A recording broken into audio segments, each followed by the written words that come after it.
వ్యాప్తంగా నైరుతి రుతుపవనాలు విస్తరించడంతో ఇవాళ కూడా పలు రాష్ట్రాల్లో వర్షాలు కురుస్తూనే ఉన్నాయి. దీంతో రోడ్లన్నీ జలమయమయ్యాయి. కొండచర్యలు విరిగిపడ్డాయి. పలు రాష్ట్రాల్లో పాఠశాలలకు సెలవులు ఇచ్చారు.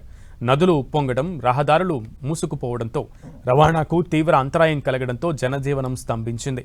వర్షాలు ఇంకా కొనసాగే అవకాశం ఉంది కాబట్టి పలు రాష్ట్రాలకు భారత వాతావరణ శాఖ కీలక హెచ్చరికలు జారీ చేసింది.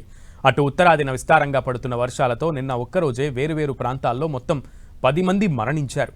గుజరాత్లోని సూరత్ జిల్లాలో గత కొన్ని రోజులుగా భారీ వరదలు సంభవించడంతో ఒక్క ఆ జిల్లాలోనే వర్ష సంబంధిత మరణాలు 17 నమోదైనట్లుగా అధికారులు తెలిపారు. నిన్న కురిసిన భారీ వర్షాల కారణంగా ఢిల్లీలోని పలు ప్రాంతాలు జలమయమయ్యాయి. చెట్లు కూలిపోయి భారీ ట్రాఫిక్ జాములు ఏర్పడ్డాయి. కొన్ని ప్రాంతాల్లో 160 మిల్లీమీటర్లకు పైగా వర్షపాతం నమోదైందని ఐఎండీ తెలిపింది. ఇవాళ కూడా తేలికపాటి నుంచి మోస్తరు వర్షం, ఉరుములు మెరుపులతో కూడిన వర్షాలు పడే ఛాన్స్ ఉందని ఐఎండీ అంచనా వేసింది.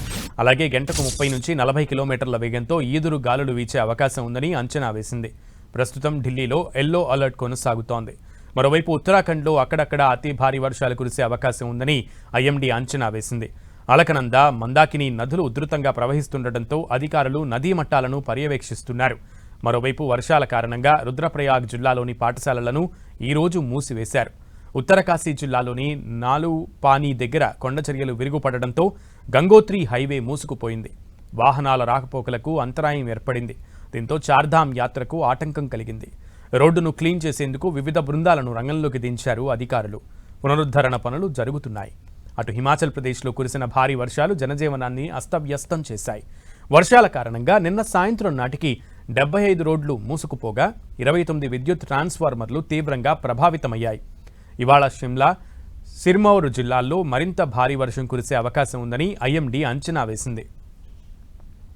ఇక ఉత్తరప్రదేశ్లోని కొన్ని ప్రాంతాల్లో ఇవాళ భారీ నుంచి అతి భారీ వర్షాలు కురిసే అవకాశం ఉందని హెచ్చరిస్తూ ఐఎండీ రెడ్ అలర్ట్ జారీ చేసింది. ఈ వర్షాలు జూలై 11 వరకు రాష్ట్ర వ్యాప్తంగా కొనసాగే అవకాశం ఉందని అంచనా వేసింది. అటు రాష్ట్ర వ్యాప్తంగా ఉష్ణోగ్రతలు 2 నుంచి 4 డిగ్రీల సెల్సియస్ వరకు తగ్గే అవకాశం ఉందని వాతావరణ శాఖ అంచనా వేసింది.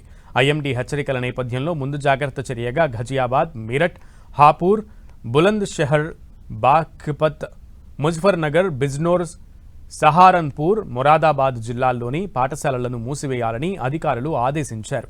మరోవైపు ఎడతెరిపి లేకుండా కురుస్తున్న వర్షాల కారణంగా నదుల్లో నీటి మట్టాలు పెరగడంతో ప్రయాగ్రాజ్లోని అధికారులు వరద నివారణ సన్నాహాలను ముమ్మరం చేశారు. గుజరాత్లో 24 గంటల్లో 358 మిల్లీమీటర్ల వర్షం కురవడంతో విస్తృతమైన వరదలు ప్రజలను సురక్షిత ప్రాంతాలకు తరలించడంతో సూరత్ నగరం నెమ్మదిగా సాధారణ స్థితికి వస్తోంది. వరద నీరు తగ్గుముఖం పడుతుండటంతో గుజరాత్ ముఖ్యమంత్రి భూపేంద్ర పటేల్ ప్రభావిత ప్రాంతాలను సందర్శించి సమీపంలోని వాగుల వల్ల పదే పదే సంభవిస్తున్న వరదలకు దీర్ఘకాలిక పరిష్కారం సిద్ధం చేయాలని అధికారులను ఆదేశించారు. అటు ఈ వారం ప్రారంభంలో కొండచర్యలు విరిగిపడి 6 మరణించిన కేరళలోని వయనాడ్లో కూడా గాలింపు చర్యలు కొనసాగుతున్నాయి. ఎడతెరిపి లేకుండా కురుస్తున్న వర్షాల కారణంగా శిథిలాల తొలగింపు నెమ్మదించినప్పటికీ జాగిలాల సహాయంతో సహాయక బృందాలు గల్లంతైన ఇద్దరి కోసం గాలింపు కొనసాగిస్తున్నాయి.